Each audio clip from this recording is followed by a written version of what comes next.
ಇನ್ನು ಬಹಳ ಪ್ರಮುಖವಾಗಿ ನೋಡಿ ಗಮನಿಸಬಹುದು, ಕಾಂಗ್ರೆಸ್ ಮೂಲಗಳಿಂದ ರಿಪಬ್ಲಿಕ್ ಕನ್ನಡಕ್ಕೆ ಮಾಹಿತಿ ಸಿಗ್ತಾ ಇರೋದು. ಈ ಮೊದಲು ವರದಿ ಮಾಡಿದ್ದೇ ರಿಪಬ್ಲಿಕ್ ಕನ್ನಡ. ನಮ್ಮ ವರದಿಗೆ ಪೂರಕವಾಗಿ ಕಾಂಗ್ರೆಸ್ ಮೂಲಗಳ ಮಾಹಿತಿ. ಅಕ್ಟೋಬರ್ನಲ್ಲಿ ಸಿಎಂ ಬದಲಾವಣೆ ಬಗ್ಗೆ ರಿಪಬ್ಲಿಕ್ ವರದಿ ಬಿತ್ತರಿಸಿತ್ತು. ಈ ಮೊದಲು ವರದಿ ಮಾಡಿದ್ದೇ ರಿಪಬ್ಲಿಕ್ ಕನ್ನಡ. ಈಗ ಸಾಕಷ್ಟು ಬೆಳವಣಿಗೆಗಳಾಗ್ತಾ ಇದೆ. ಈ ಹಿಂದೆ ಕಾಂಗ್ರೆಸ್ ಮೂಲಗಳಲ್ಲೇ ಸಾಕಷ್ಟು ಮಾತುಗಳು ಕೇಳಿ ಬಂದಿದ್ದು.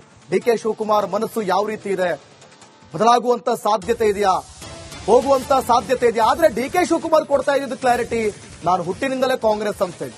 ಕಾದ್ ನೋಡ್ಬೇಕಾಗುತ್ತೆ ಏನಾಗುತ್ತೆ ಅಂತ ಹೇಳಿ.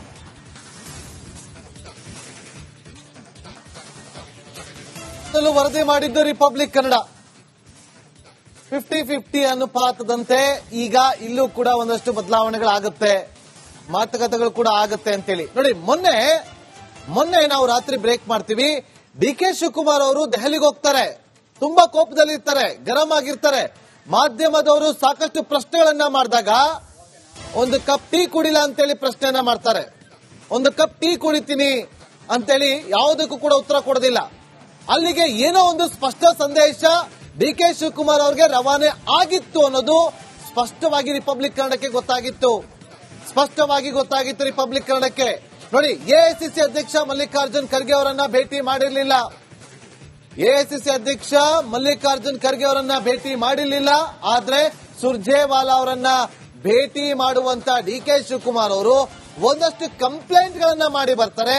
ಅಷ್ಟೇ ಅಲ್ಲದೆ ಈ ಹಿಂದೆ ಡಿಕೆ ಶಿವಕುಮಾರ್ ಅವರಿಗೆ ಕಾಂಗ್ರೆಸ್ನ ನಾಯಕರು ಕೊಟ್ಟಿದ್ದಂತ ಮಾತನ್ನ ಉಳಿಸಿಕೊಳ್ಳಿ ಅನ್ನುವ ಅರ್ಥದಲ್ಲೇ ಒಂದಷ್ಟು ಚರ್ಚೆಗಳನ್ನ ಮಾಡಿ ಹೊರಬಂದು ಮಾಧ್ಯಮಗಳಿಗೆ ಪ್ರತಿಕ್ರಿಯೆಯನ್ನ ಕೊಡ್ತಾರೆ.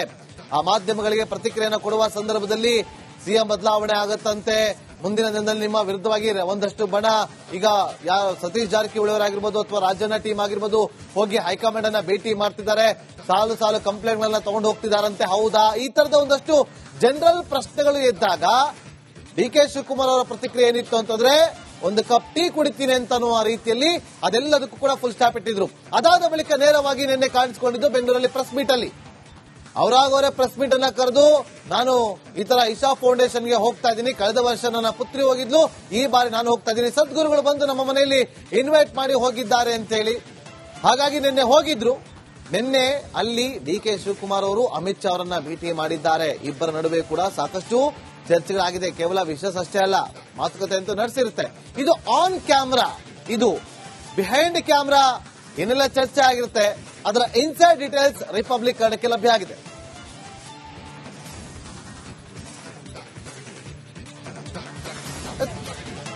ವೀಕ್ಷಕರು, ಇದು ಬಹಳ ಕ್ಲಿಯರ್ ಆದ ಒಂದು ಬಿಗ್ ಪೊಲಿಟಿಕಲ್ ಮೆಸೇಜ್. ಹೇಗೆ ಅಂತ ನೋಡೋದಾದ್ರೆ, ಈ ಕೆಲವು ದಿನಗಳ ಹಿಂದೆ ನಾವು ನೋಡೋದಾದ್ರೆ, Nagendra, if you can remember, ಕೆಲವು ದಿನಗಳ ಹಿಂದೆ ರಾಜ್ಯದಲ್ಲಿ ಸಿಎಂ ಕುರ್ಚಿ ಬದಲಾವಣೆಯ ಮಾತು ಬಹಳ ಜೋರಾಗಿ ಕೇಳಿ ಬಂತು. ಆ ಸಂದರ್ಭದಲ್ಲಿ ಡಿಕೆ ಶಿವಕುಮಾರ್ ಅವರು ಸಿಎಂ ಆಗಬೇಕು ಅನ್ನೋ ಕೂಗು ಕೂಡ ಬಹಳ ಜೋರಾಗಿ ಕೇಳಿ ಬಂತು ರಾಜ್ಯದಲ್ಲಿ. ಅದಕ್ಕೆ ಕೌಂಟರ್ ಆಗಿ ಸಿದ್ದರಾಮಯ್ಯ ಬಣದಿಂದ ಸತೀಶ್ ಜಾರಕಿಹೊಳಿ ಸಿಎಂ ಆಗಬೇಕು ಅನ್ನೋಂತ ಒಂದು ದಾಳವನ್ನು ಉರುಳಿಸಿದ್ರು. ಅದಕ್ಕೆ ಕೌಂಟರ್ ಆಗಿ ಮತ್ತೆ ಕೆಪಿಸಿಸಿ ಅಧ್ಯಕ್ಷ ಸ್ಥಾನ ಬದಲಾವಣೆ ಮಾಡಿಕೊಡಿ ಅಂದ್ರೆ ಡಿಕೆ ಶಿವಕುಮಾರ್ ಅವರ ಅಧ್ಯಕ್ಷ ಸ್ಥಾನದ ಬುಡಕ್ಕೆ ಕುತ್ತು ತರುವಂತ ಪ್ರಯತ್ನಗಳಾಯಿತು. ಆಗ ಒಟ್ಟಾರೆ ಇವೆಲ್ಲವೂ ಕೂಡ ಒಂಥರ ಪ್ಯಾಸಿಫೈ ಆಗಿ, ನೀವು ಸಿಎಂ ಬದಲಾವಣೆ ಕೇಳಬೇಡಿ, ನಾವು ಕೆಪಿಸಿಸಿ ಅಧ್ಯಕ್ಷ ಸ್ಥಾನ ಬದಲಾವಣೆ ಕೇಳಲ್ಲ, ಈಗ ಯಥಾಸ್ಥಿತಿ ಮುಂದುವರಿಲಿ ಅನ್ನೋ ಒಂದು ಮೆಸೇಜ್ ನ ಹೈಕಮಾಂಡ್ ಪಾಸ್ ಆನ್ ಮಾಡ್ತಾ, ಇದು ಎಲ್ಲ ಒಂದು ಕಡೆ ಡಿಕೆ ಬಣವನ್ನ ಇನ್ನಷ್ಟು ಟ್ರಿಗರ್ ಮಾಡ್ತಾ, ಜೊತೆಗೆ ನಾವು ಗಮನಿಸೋದಾದ್ರೆ ಶಾಸಕರನ್ನ ಹಿಡಿದಿಡುವಂತಹ ಪ್ರಯತ್ನಗಳು ಎರಡೂ ಬಣದ ಕಡೆಯಿಂದ ಕೂಡ ಆಗಿದ್ವು ಅನ್ನುವಂತಹ ಮಾಹಿತಿ ಕೂಡ ಇತ್ತು ರಾಜಕೀಯ ಸರ್ಕಲ್ಗಳಲ್ಲಿ. ಈಗ ಹಾಗಾದ್ರೆ ನಾವು ನೋಡಬಹುದು, ಇನ್ನೊಂದು ಬಹಳ ಕ್ಲಿಯರ್ ಆಗಿ ನಾವು ಅಬ್ಸರ್ವ್ ಮಾಡಬಹುದು ಏನಂತಂದ್ರೆ, ಮಹಾಕುಂಭ ಮೇಳದ ಸಂದರ್ಭದಲ್ಲಿ ಮಲ್ಲಿಕಾರ್ಜುನ್ ಖರ್ಗೆ ಅವರು ಕೊಟ್ಟಿರ್ತಕ್ಕಂಥ ಹೇಳಿಕೆ ಬಹಳ ಪ್ರಬಲವಾದಂತಹ ಹೇಳಿಕೆ. ಅದ್ರ ಬಗ್ಗೆ ಸಾಕಷ್ಟು ಚರ್ಚೆಗಳಾದವು. ಅದಾಗಿ ಕೆಲವೇ ದಿನಗಳಲ್ಲಿ ಡಿಕೆ ಶಿವಕುಮಾರ್ ಅವರು ಮಹಾಕುಂಭ ಮೇಳಕ್ಕೆ ಹೋಗ್ತಾರೆ. ಹೆಂಗೋಗ್ತಾರೆ? ಸಾಮಾನ್ಯವಾದ ವಿಸಿಟ್ ಅಲ್ಲ ಅದು. ಅಲ್ಲಿನ ಸರ್ಕಾರವನ್ನ ಸಂಪರ್ಕ ಮಾಡಿ ಮಿನಿಸ್ಟರ್ ಹೋಗ್ತಾರೆ, ರಾಯಲ್ ಆಗಿ ಹೋಗ್ತಾರೆ, ಫ್ಯಾಮಿಲಿ ಕರ್ಕೊಂಡು ಹೋಗ್ತಾರೆ. ಆ ಫೋಟೋಗಳನ್ನ, ವಿಡಿಯೋಗಳನ್ನ ಎಲ್ಲಾ ಕಡೆ ಬಿಡುಗಡೆ ಮಾಡ್ತಾರೆ.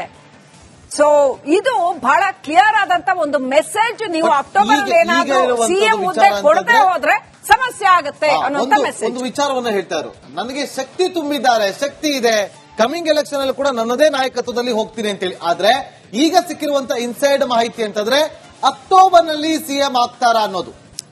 ನನ್ನ ಜೊತೆಗೆ ನಮ್ಮ ಸಹೋದರಿ ಸ್ಮಿತಾ ರಂಗನಾಥ್ ಕೂಡ ಜಾಯ್ನ್ ಆಗಿದ್ದಾರೆ. ಸ್ಮಿತಾ, ಅಕ್ಟೋಬರ್ ನಲ್ಲಿ ಸಿಎಂ ಬದಲಾವಣೆ ಡಿಕೆ ಶಿವಕುಮಾರ್ ಅವರಿಗೆ ಒಲಿದು ಬರುತ್ತಾ ಅನ್ನೋದು, ಯಾಕಂದ್ರೆ ಈಗ ಈ ಒಂದು ಬೆಳವಣಿಗೆಗಳನ್ನ ಗಮನಿಸ್ತಾ ಇದ್ರೆ, ಇವತ್ತಿನ ರಾಜಕೀಯ ಬೆಳವಣಿಗೆಗಳನ್ನ ಗಮನಿಸ್ತಾ ಇದ್ರೆ ಏನ್ ಹೇಳ್ತೀರಿ? ನಿಜ ನಾಗೇಂದ್ರ ಬಾಬು, ನೋಡಿ, ರಿಪಬ್ಲಿಕ್ ಕನ್ನಡ ಅದರಲ್ಲೂ ಪೊಲಿಟಿಕಲ್ ನ್ಯೂಸ್ ಗಳನ್ನ ಬ್ರೇಕ್ ಮಾಡುವಾಗ 100 ಬಾರಿ ಯೋಚನೆ ಮಾಡಿ, ಹಾಗೆ ರಿಲಯಬಲ್ ಸೋರ್ಸ್ ಅಂತ ಹೇಳಿ, ಅಂದ್ರೆ ನಂಬೋಕೆ ಅರ್ಹವಾದ ಸೋರ್ಸ್ ಗಳಿಂದ ಮಾಹಿತಿ ಬಂದ್ರೆ ಮಾತ್ರ ನಾವು ಖಚಿತವಾದ ಮಾಹಿತಿಯನ್ನ ಬ್ರೇಕ್ ಮಾಡೋದು. ನೀವಾಗ್ಲೇ ಹೇಳ್ತಾ ಇದ್ದಾಗೆ ಹಿಂದೆನೆ ಡಿಕೆ ಶಿವಕುಮಾರ್ ಅವರು ನಿರಂತರವಾಗಿ ಬಿಜೆಪಿಯ ಕೆಲ ನಾಯಕರ ಜೊತೆಯಲ್ಲಿ ಸಂಪರ್ಕದಲ್ಲಿ ಇದ್ದಾರೆ. ಅದ್ ಯಾವ ರೀತಿ ಸಂಪರ್ಕ, ಸರ್ಕಾರ ರಚನೆಗೆ ಸಂಪರ್ಕನಾ ಅಥವಾ ಅಧಿಕಾರಕ್ಕೋಸ್ಕರ ಸಂಪರ್ಕನಾ ಅಥವಾ ಬಿಜೆಪಿಯ ಆಫರ್ ಕೊಡ್ತಿದ್ಯಾ, ಇದ್ರ ಬಗ್ಗೆ ಖಚಿತವಾದ ಮಾಹಿತಿ ಇಲ್ಲದೆ ಹೋದ್ರೂ ಕೂಡ there is a constant communication ಬಿಜೆಪಿಯ ಕೋರ್ ನಾಯಕರು ಯಾರಿದ್ದಾರೆ ಹೈಕಮಾಂಡ್ ಮಟ್ಟದಲ್ಲಿ, ಹಾಗೆ ಡಿಕೆ ಶಿವಕುಮಾರ್ ಅವರ ನಡುವೆ ಕೆಲವೊಂದಷ್ಟು ಪೊಲಿಟಿಕಲ್ ಟಾಕ್ ನಡೀತಾ ಇದೆ ಅನ್ನೋದಂತೂ ಬಹಳ ಸ್ಪಷ್ಟವಾಗಿ ರಿಪಬ್ಲಿಕ್ ಕನ್ನಡ ಬ್ರೇಕ್ ಮಾಡಿತ್ತು. ಹಾಗೆ ನಿನ್ನೆ ನಡೆದ ಈವೆಂಟ್ ನಾಗೇಂದ್ರ ಬಾಬು ನಾವು ಗಮನಿಸಿದ್ರೆ ಅಲ್ಲಿ ಶಿವರಾತ್ರಿ ಸಂಭ್ರಮ ಇರಬಹುದು, ಜಗ್ಗಿ ವಾಸುದೇವ್ ಅವರು ಕರೆದ್ರು ಅನ್ನೋ ಕಾರಣಕ್ಕೆ ಇಬ್ರು ನಾಯಕರು ಹೋಗಿರಬಹುದು. ಆದ್ರೆ ನಮ್ಮ ರಾಜಕೀಯ ನಾಯಕರು ಒಂದು ಹೆಜ್ಜೆ ಇಡುವಾಗ್ಲೂ ಕೂಡ ಆ ಹೆಜ್ಜೆ ಕೊಡೋ ಸಂದೇಶದ ಬಗ್ಗೆ ಯೋಚನೆ ಮಾಡದೆ ಇರೋರಲ್ಲ.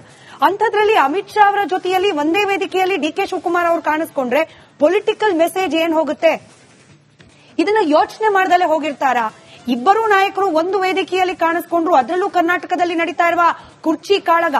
ಇಂಥ ಸಮಯದಲ್ಲಿ ಅಮಿತ್ ಶಾ ಅವರ ಜೊತೆಯಲ್ಲೇ ಒಂದು ಕಾರ್ಯಕ್ರಮದಲ್ಲಿ ಡಿಕೆ ಶಿವಕುಮಾರ್ ಅವರು ಭಾಗಿಯಾದ್ರು ಅಂತಂದ್ರೆ ಸಹಜವಾಗಿ ಇಂಥದ್ದೊಂದು ಚರ್ಚೆ ಆಗೇ ಆಗತ್ತೆ ಅನ್ನೋದನ್ನ ಅರಿಯದೆ ಅಥವಾ ಇದ್ರ ಬಗ್ಗೆ ತಿಳಿದುಕೊಳ್ಳದೆ ಡಿಕೆ ಶಿವಕುಮಾರ್ ಅವರು ಈ ಕಾರ್ಯಕ್ರಮಕ್ಕೆ ಹೋಗ್ಲಿಕ್ಕೆ ಒಪ್ಪಿರ್ತಾರಾ? ಖಂಡಿತವಾಗಿಯೂ ಇಲ್ಲ. ಡಿಕೆ ಶಿವಕುಮಾರ್ ಅವ್ರಿಗೂ ಸ್ಪಷ್ಟವಾಗಿ ಗೊತ್ತಿದೆ, ಅಮಿತ್ ಶಾ ಅವ್ರಿಗೂ ಸ್ಪಷ್ಟವಾಗಿ ಗೊತ್ತಿದೆ, ನಾವಿಬ್ಬರು ಒಂದೇ ವೇದಿಕೆಯಲ್ಲಿ ಕಾಣಿಸ್ಕೊಂಡ್ರೆ ಇಂಥದ್ದೊಂದು ಪೊಲಿಟಿಕಲ್ ಟಾಕ್ ಆಚೆ ಬರುತ್ತೆ ಅಂತ ಹೇಳಿ. ಹಾಗಾದ್ರೆ ಬೇಕು ಅಂತಲೇ ಇಂಥದ್ದೊಂದು ಟಾಕ್ ಕ್ರಿಯೇಟ್ ಆಗ್ಲಿ ಅಂತಲೇ ಏನಾದ್ರೂ ಇಬ್ಬರು ನಾಯಕರು ಈ ವೇದಿಕೆಯಲ್ಲಿ ಕಾಣಿಸ್ಕೊಂಡ್ರ ಅನ್ನೋದು ಕೂಡ ಕುತೂಹಲ ಇದ್ದೇ ಇದೆ. ಸೂಚನೆನಾ ಇದು? ರಾಜ್ಯ ರಾಜಕೀಯದಲ್ಲಿ ಮುಂದಾಗಬಲ್ಲಂತಹ ಮಹತ್ತರವಾದ ಬೆಳವಣಿಗೆಗಳು, ಬದಲಾವಣೆಗಳ ಸೂಚನೆನಾ ಇದು ನಿನ್ನೆ ಕಾರ್ಯಕ್ರಮದಲ್ಲಿ ಭೇಟಿಯಾಗಿದ್ದು ಅನ್ನೋ ಪ್ರಶ್ನೆ ಕೂಡ ಇದೆ. ಇನ್ಫ್ಯಾಕ್ಟ್ ಈಗ ಆಲ್ರೆಡಿ ಕಾಂಗ್ರೆಸ್ನಲ್ಲೇ ಅಪಸ್ವರಗಳೆದ್ದಿದೆ. ಇದನ್ನ ಒಂದು ಧಾರ್ಮಿಕ ಕಾರ್ಯಕ್ರಮದ ಆಂಗಲ್ ಅಲ್ಲಿ ಇಟ್ಕೊಂಡು ಆಕ್ಷೇಪವನ್ನು ವ್ಯಕ್ತಪಡಿಸ್ತಾ ಇದ್ದಾರೆ.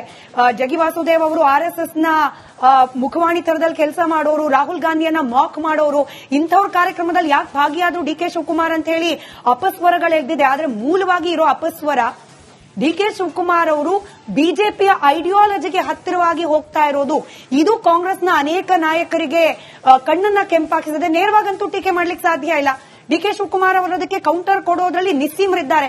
ನಾನು ಹೋಗಿದ್ದು ಧಾರ್ಮಿಕ ಕಾರ್ಯಕ್ರಮಕ್ಕೆ, ಕುಂಭ ನನಗ್ ನಂಬಿಕೆ ಇದೆ, ಶಿವ ಹಾಗೆ ಆಚರಣೆಗಳ ಬಗ್ಗೆ, ಹಾಗಾಗಿ ನಾನು ಕುಂಭಕ್ಕೆ ಹೋದೆ. ಶಿವರಾತ್ರಿ ಜಗ್ಗಿ ವಾಸುದೇವ್ ಅವರ ನಾಲೆಡ್ಜ್ ಬಗ್ಗೆ ನನ್ಗೆ ಅಪಾರವಾದ ಗೌರವ ಇದೆ, ಹಾಗೆ ಅವರೇ ಖುದ್ದಾಗಿ ಬಂದ್ ಕರೆದ್ರು, ಹಾಗಾಗಿ ಹೋದೆ. ನೀವು ಇದರಲ್ಲಿ ತಪ್ಪಿಯಾಗಿ ಹುಡುಕ್ತೀರಿ ಅಂತ ಹೇಳಿ ನೇರವಾಗಿ ಚಾಟಿ ಬೀಸ್ದಂಗ್ ಉತ್ತರ ಕೊಟ್ಬಿಡ್ತಾರೆ ಡಿಕೆ ಶಿವಕುಮಾರ್ ಅವರು. ಹಾಗಾಗಿ ನೇರವಾಗಿ ಇದನ್ನಂತೂ ಆರೋಪ ಮಾಡ್ಲಿಕ್ಕಾಗಲ್ಲ.